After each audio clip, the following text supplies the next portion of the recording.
Aujourd'hui dans le price, du Bitcoin price, beaucoup de mensonges sur internet venant de la part de gens qui traitent des triangle breakout ou des gens qui pensent que tout le monde pense que quelque chose va arriver. Et mon but c'est de faire l'inverse des gens qui pensent que tout le monde pense que tout le monde pense. Donc en gros faire ce qu'ils pensent pas. J'ai un graphique qui m'a permis durant tout le bull run de faire un max de profit tout en ignorant les bruits parasites de Twitter. On verra comme d'hab les meilleures données pour faire des trades rentables. $200 sur Bitunique à remporter dans les commentaires. Résumons tout ça.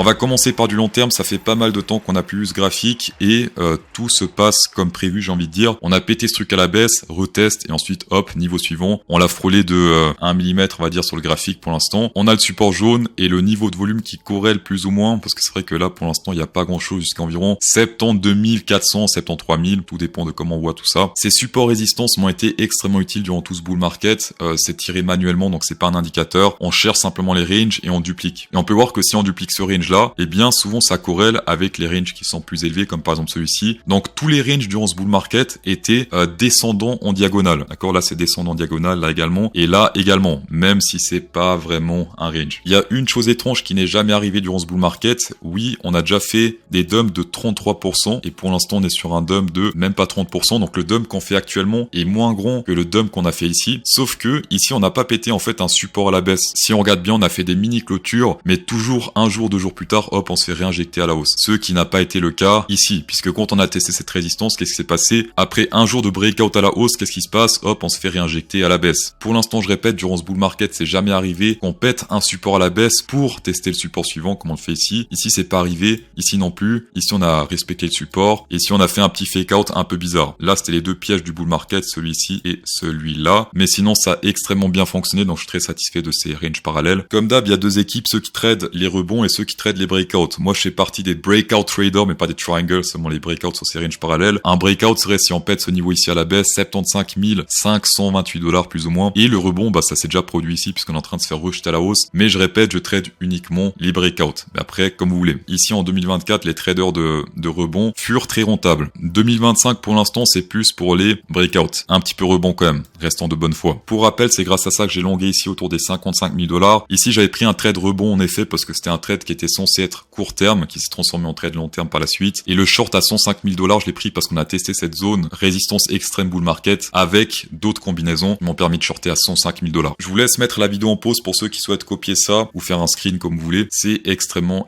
utile. On va passer sur le momentum des adresses Bitcoin actives. Le orange, c'est du gribouillis. Et en fait, on a des EMA qui permettent d'adoucir ce gribouillis. On a l'EMA 30 jours en rouge et l'EMA 1 année en bleu. On va virer ça parce que sinon, ça irrite un petit peu. Et on peut voir qu'on peut faire du trading de tendance tout simplement. Donc quand on est en tendance extrêmement haussière, que le rouge est extrêmement éloigné du bleu, ça veut dire attention. Donc extrêmement éloigné au nord. Ici également attention, ça peut faire mal et en effet ça fait mal par la suite. Et les zones plutôt intéressantes pour recharger, c'est plus on est sous le bleu, mieux c'est. Ici par exemple c'était en 2018, il y avait le crash final par la suite, mais toutes les personnes qui ont rechargé avant, ils s'en fait un peu tartiner par le marché. Ici également c'était la pause du bull market, on a fait un dump assez important avant de faire un plus 100% et ce plus 100% on l'a fait quand le rouge était extrêmement bas. Ici également le rouge était extrêmement bas, donc c'était une zone de recharge. Ensuite on est remonté au-dessus et pour l'instant on est en dessous, mais un petit peu. Alors en effet dans le passé des fois ça remonte, par exemple là, mais les recharges optimales, en tout cas ici historiquement, c'est mieux quand c'est très éloigné du bleu et non pas juste un petit peu. On peut recharger mais c'est pas optimal. Est-ce que ici c'était optimal? Non, c'était plus optimal par la suite quand t'es sur le dip. Honnêtement, même si cet indicateur il est pas mal pour sortir, je trouve que pour recharger il y a des meilleurs indicateurs à vie perso, puisque là pour sortir c'était parfait ici également, mais pour recharger ici honnêtement c'était pas ce qu'il y a de mieux, d'accord. Après on a fait un gros dump,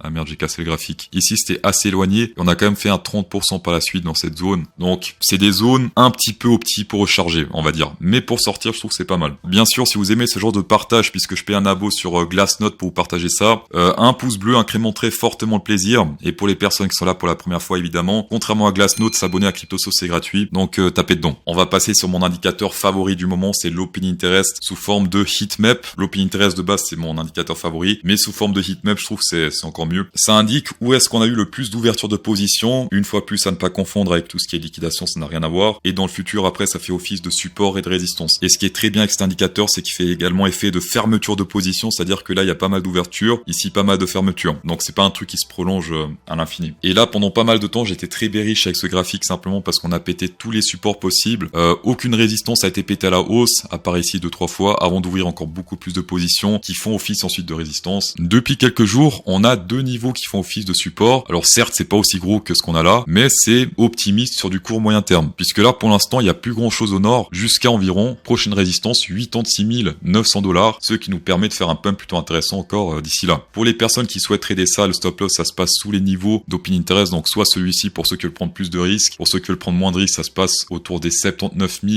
700, et pour le take profit, toujours mettre un petit peu avant la target. Donc là, ce serait 86 600, on peut le mettre sur les tops précédents ici, par exemple. Même si c'est pas des positions gigantesques comme ce qu'on a au-dessus, bah sur du court moyen terme, ça peut faire des trades très bons. Ici, on voit vraiment bien l'ouverture, retest, rejet à la hausse, pétage à la hausse, retest, rejet à la hausse. On va passer sur le Discord Underground avec toutes les maps de liquidation qui sont filtrées, accessibles à tous les abos qui traitent sur Bluefin, Bitfinex, Bitget, BingX ou ZoomX, vous avez le choix. Pour la map plus générale, Binance, Bybit et BitMEX, on est sur des zones plutôt intéressantes à partir de 85 000 $, pas mal de liquidation potentielle, jusqu'à 87 000, 88 000 $. Là, ce qu'on a au nord, c'est assez massif, mais rappelez-vous que plus on dézoome, moins c'est fiable, plus les liquidations sont récentes, plus c'est fiable. Plus court terme sur Bybit, parce que Bybit émet les meilleures données de liquidation, c'est prouvé. On voit également que sur du court terme, il y a des trucs qui sont ajoutés en 5 minutes. Donc là, au nord, autour des 84 800 jusqu'à environ 85 600, assez intéressant au nord. On a même des trucs un peu moindres ici, mais qui restent intéressants autour des 82 800, peut-être qu'on les a déjà atteints depuis, je pense, ouais, c'est possible. Pour l'instant, le Bitcoin se trade à 82 700 $,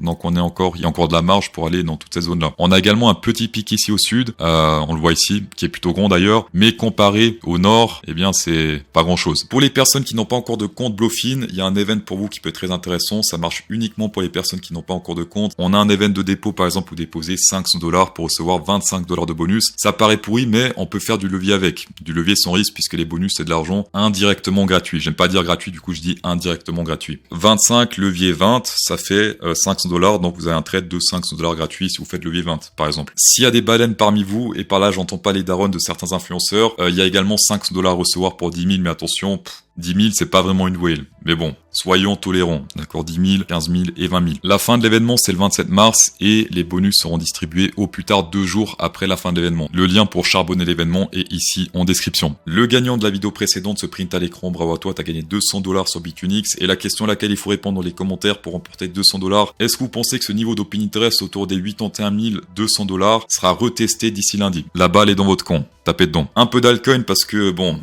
il se pète la gueule, mais il faut regarder un petit peu l'état quand même. Le Holders. Le Holders, c'est quoi? C'est le market cap de toutes les cryptos sans le top 10. Donc le top 10 de coin market cap. Il n'y a pas le Bitcoin, pas le Ethereum, pas le BNB, pas le XRP. Tout ça, c'est loin. C'est uniquement les cryptos hors top 10. Et ici également, les ranges, c'est juste magnifique. Dès qu'on voit un signe de faiblesse par rapport à un support ou une résistance, eh bien, on peut shorter sans problème. Ici, par exemple, on a pété à la baisse, short jusqu'au niveau suivant et ça, c'est magnifique puisqu'on a pile poil testé ce niveau avec une clôture. Même avec une tige, on a pété un peu à la baisse, mais pour l'instant, pas encore de clôture. Et depuis maintenant 4 jours, léger signe de force sur le support. Et d'ailleurs, c'était ce niveau-là qui a fait office de bottom en 2024, c'était l'année passée. On a fait une fois, 2 fois, 3 fois un test avant de pump totalement. Pour comparer un petit peu avec le price du Ethereum price, puisque même si c'est pas compris dans le Holders, eh bien il est affecté par le Holders. Regardez ça, les 3 retests de support, c'était ça, une fois, 2 fois et 3 fois, c'est des zones d'achat. Et ce qui est drôle, c'est qu'on a une divergence bearish, bullish, je sais pas comment on peut appeler ça, mais en tout cas on est sur un niveau plus élevé sur le market cap et un niveau plus bas sur le price du Ethereum price, ce qui est un petit peu étrange. La boucle serait bouclée si on retesterait le bottom de ce range ascendant, puisqu'on a testé 2 fois ici sur le bottom, 2 fois sur le top. Donc un retest sur le bottom, selon moi, ça peut être très intéressant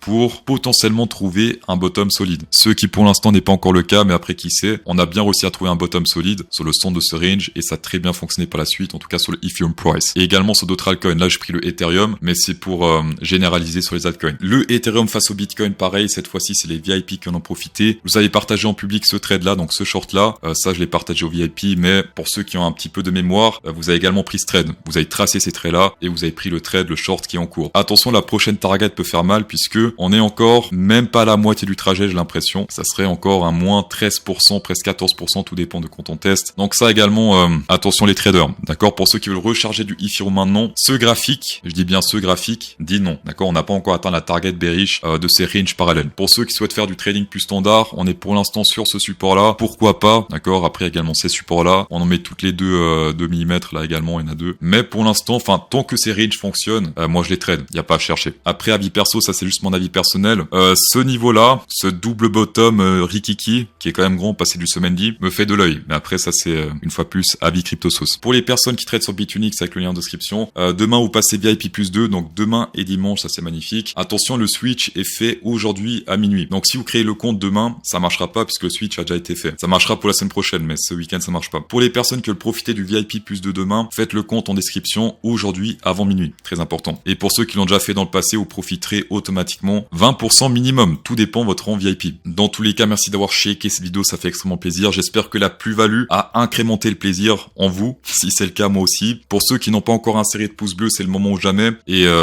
bon week-end VIP plus 2.